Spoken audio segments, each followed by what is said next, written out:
हरि ओम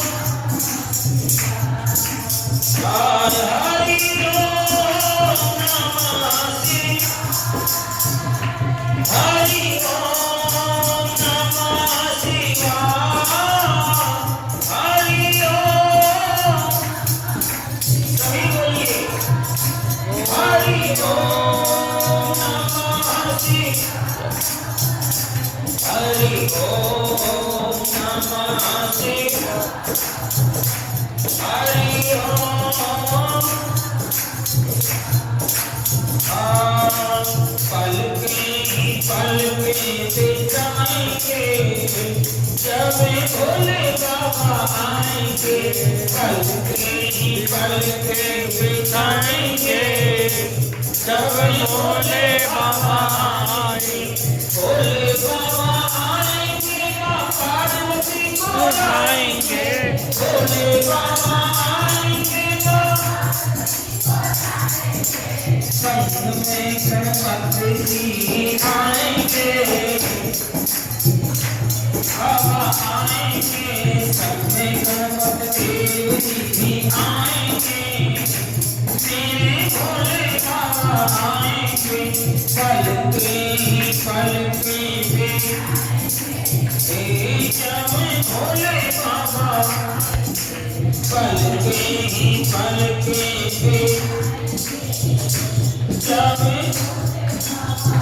हम तो भोले बाबा जन्मों के दीवाने हम तो भोले बाबा जन्मों के दीवाने जन्मों के मस्ताने जन्मों के मस्ताने हम तो भोले बाबा जन्मों के दीवाने मीठे भजन सुनाएंगे जब भोले बाबा आएंगे पलके बिछाएंगे जब भोले घर आएंगे पलके जब भोले घर का कोना मैंने फूलों से सजाया घर का कोना मैंने फूलों से सजाया जी फूलों से घर का कोना मैंने फूलों से बंधनवार सोहे लगाएंगे जब भोले घर आएंगे बंधनवार सोहे लगाएंगे जब भोले घर आएंगे पलके बिछाएंगे जब भोले घर गंगा जल धारी की प्रभु के चरण पखारेंगे गंगा जल धारी से प्रभु के चरण पखारेंगे भोग लगाऊं लाड़ लगाऊं भोग लगाऊं अंगिया भोग पिलाएंगे जब भोले घर आएंगे अंगिया भोग पिलाएंगे जब भोले घर आएंगे पार्वती को लाएंगे भोले घर आएंगे नंदी कार्तिक भी आएंगे जब भोले बाबा आएंगे पलके बिछाएंगे जब भोले घर आएंगे भोले बाबा आएंगे जी भोले पलके बिछाएंगे जब भोले बाबा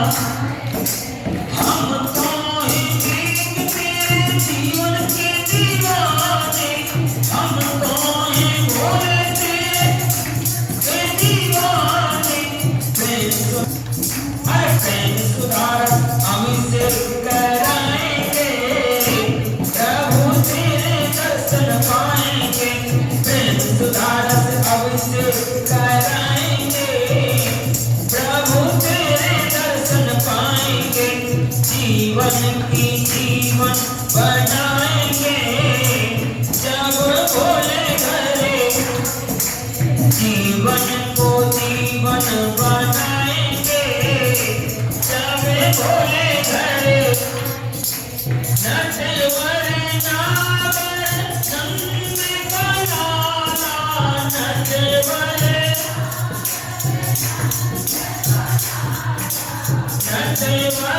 नागर नंद का लाला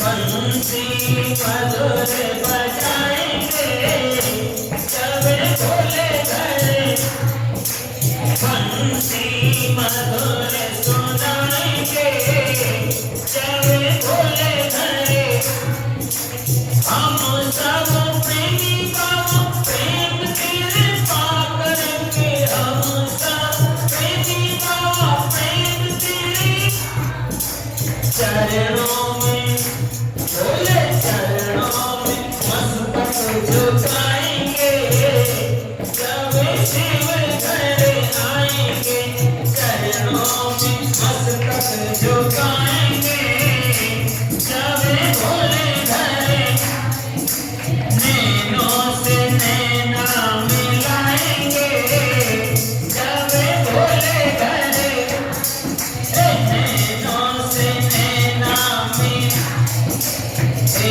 जब भोले घरे जब पार्वती को जब गणपति जी को कुमार जी को सब नंदी बाबा आएंगे बोलिए श्री महादेव भगवान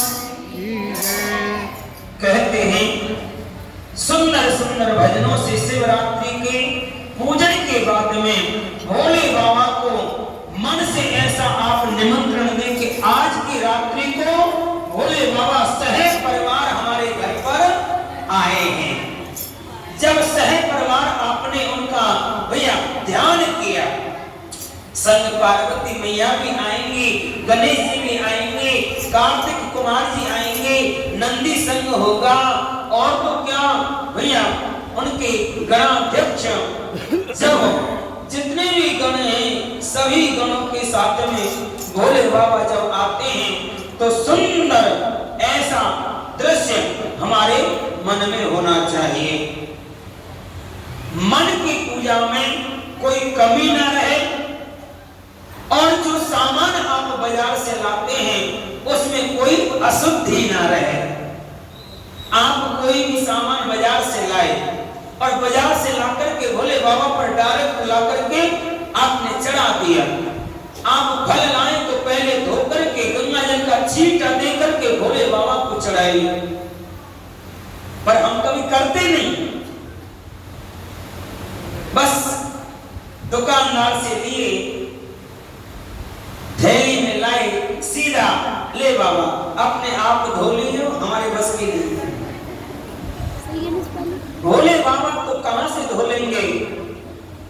भोले बाबा मगन रहते हैं भगवान के ध्यान में। भोग लगाना चाहिए। भगवान के प्रसाद बनाते समय तुमने खीर का भोग बनाया, हलवा बनाया, और भी कुछ बना सकते हैं, लेकिन आप हमेशा ध्यान रखें जब भी आप भगवान के लिए भोग बनाएं, किसी भी पूजा के लिए भोग बनाएं, सर ढक कर के जरूर रखें। नंगे सर कोई भी अगर रसोई बनाता है उस भोजन में दोष लग जाता है, और भोजन दोषी हो गया तो वो भोग के निमित्त काम नहीं आता। और जो भोग में काम नहीं आ रहा हो उसका हम भोग लगा दें तो दोष प्राणी पर आता है, पूजा करने वाले पर आता है। इसलिए बड़ी सावधानी बरतते हुए भगवान की पूजा हर प्रकार से शुद्धिकरण को करते हुए आपको भगवान के ऐसे ही कोई बेचारा भील पूरे दिन जंगल में शिकार खेलता फिरता है, और जब हारा थका उसे शिकार नहीं मिलती है, भैया रात्रि को आप अपने जब निवास स्थान को आया तो जंगल में उसे एक शिव जी का मंदिर मिला है। शिव जी के मंदिर में पूरे दिन भीड़ लगी, शिवरात्रि का व्रत सबने किया, पूजन सब लोग कर रहे थे। इसी प्रकार से व्रत करने वालों की भीड़ से अनेक प्रकार प्रकार की सुगंध मंदिर से आ रही थी। भील ने देखा, मैं सुबह 4 बजे का निकला, रात्रि के 9 बज गए, मेरे को भूख सता रही है। उसने मंदिर में प्रवेश किया। मंदिर में प्रवेश कर करके उसने देखा, भैया भोले बाबा के मंदिर कुछ ऐसे होते हैं, जो चीज पड़ी है पड़ी की पड़ी रहती है। आज भगवान भोलेनाथ के ऊपर जितने भी बेल पत्र फल फूल चढ़ रहे थे, उस भील ने थोड़ा सा उसमें से फल लिया और फल लेकर के उसने सागार किया है। जब हम व्रत करते तो उसको सागार बोलते। उसने फल खाए, फल खा करके उसको थोड़ी सी शांति मिली। शांति मिलने के बाद में उसने देखा थोड़ा थकान हुई है, मैं क्यों ना यही परिक्रमा में भोले बाबा के मंदिर की जो परिक्रमा थी उसी में वो लेट गया है। भील तो लेट गया। ऐसे करने का फल उसी रात्रि को उसका समय पूरा हो गया। जब भील प्राण छोड़ करके जाने लगा, भगवान महादेव के पार्षद आए, उस भील को अपने निषाद के साथ में ले जाने लगे। और जब वो बचपन से लेकर के जीवन के पूरे शुभ कर्म उन्होंने कुछ किए नहीं, फिर भी उन्होंने कहा, महाराज इसने कोई अच्छा कर्म नहीं किया है, आप इसे हमें दे दें। यमराज के सैनिकों ने उसको खूब मांगा, लेकिन भगवान भोलेनाथ के गणों ने उसको दिया नहीं। कहते हैं कि चाहे इसने जाने में अनजाने में ही ये व्रत किया हो, उसने भगवान भोलेनाथ के मंदिर में प्राण छोड़े हैं, अब ये पापी नहीं रहा। पापी तो वो होता है कभी मंदिर का दर्शन नहीं करे, मंदिर में न जावे, भगवान को न पूजे, लेकिन अंत समय पर इसने भगवान की सानिध्य प्राप्त की है। अंत तो भक्ता भैया, अंत समय जिसका भगवान के सामने छूट गया, उसका पूरा जीवन सफल हो जाता है। उनके इस प्रकार याचना करने पर तुरंत धनुष लेकर के चल दिए। आज इसी प्रकार से उन यमराज के दूतों को न देकर के अपने श्री धाम को भैया व्याध गए। जब व्याध ने सोचा, महाराज ना तो मैंने जीवन में कोई व्रत किया, ना कोई मैंने किसी भी भगवान की पूजा की, मेरे प्राण छूटने वाले हैं। और भैया मौत का और ग्राहक का कोई पता नहीं होता कब आ जाए। अगर सेठ जी अपनी दुकान पर नहीं है कि भाई अब तो खाली है, ग्राहक कोई आ नहीं रहा है, वो तो घर को गए, इतने में कोई ग्राहक आ गया, सेठ जी हैं क्या? बोले अभी तो इंतजार करके आया, 1 घंटे से कोई आया नहीं, और जैसे घर आने के लिए हुआ कोई ना कोई आ गए। दुकान पर ग्राहक का और मनुष्य की मृत्यु का शुभ समाचार कोई सुना करके नहीं आता। भैया मौत और ग्राहक न जाने कब आ जाए और कब ले जाए, इसका संबंध भगवान कहते मुक्ति और विवेचन होता है। जब आप संसार क्लेश का निवारण, परमानंद का दान करने वाली मुक्ति का स्वरूप हम आपको बताते हैं। मुक्ति 4 प्रकार की कही गई है। सारूप्य मुक्ति, सारूप्य मुक्ति, सालोक्य मुक्ति, सानिध्य मुक्ति, और चौथी है सायुज्य मुक्ति। कहने लगे महाराज जो सारूप्य मुक्ति होती है वो क्या है? ज्ञान रूप अविनाशी साक्षी ज्ञान गम्य द्वैत रहित साक्षात शिव हैं, वे ही यहाँ केवल मोक्ष के दाता हैं। धर्म अर्थ काम रूप त्रिवर्ग में दाता केवल एक हैं, केवल उनका ही नाम है। 5वीं मुक्ति है, वह मनुष्यों के लिए अत्यंत दुर्लभ है। मैं उसका लक्षण आपको बताऊं। जिनके समस्त जगत उत्पन्न होता है, जिनके द्वारा इसका पालन होता है, अंत तो भगवा यह जिनमें लीन होता है, वे ही शिव होते हैं।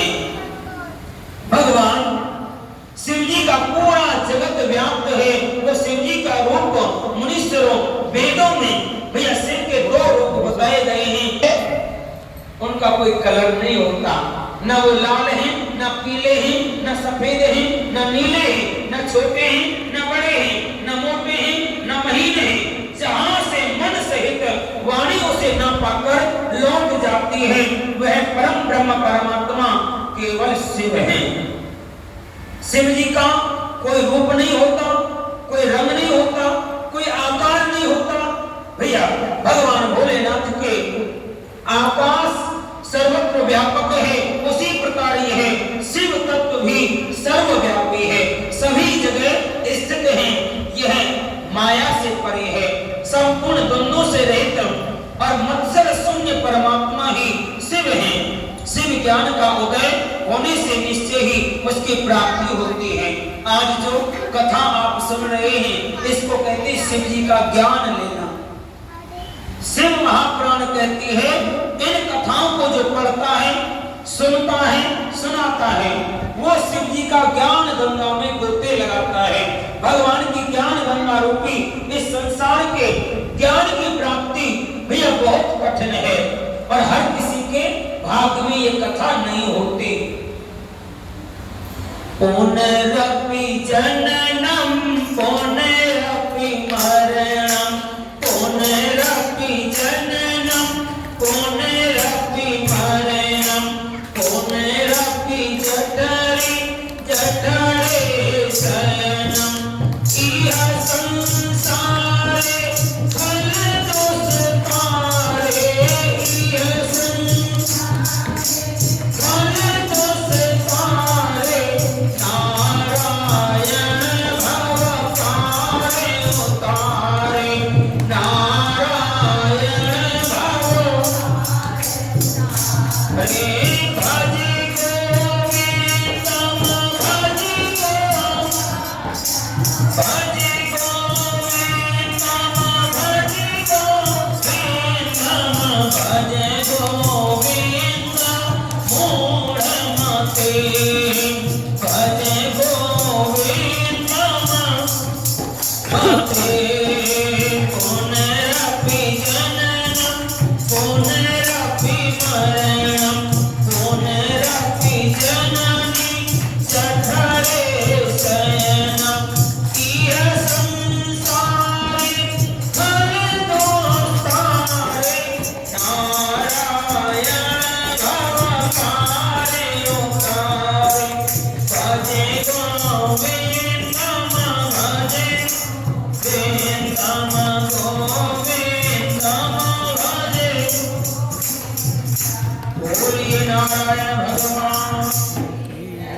संतों ने, गुरु लोगों ने, विद्वानों ने अनेक प्रकार से हम तुमको समझाया, भैया ऐसा नहीं ऐसे है, ऐसे नहीं ऐसे है, कैसे भी तुम्हारी समझ में आ जाए ये उलट गंगा है। और उलट गंगा में पलट गंगा कैसे बने? भैया जिस प्रकार तुम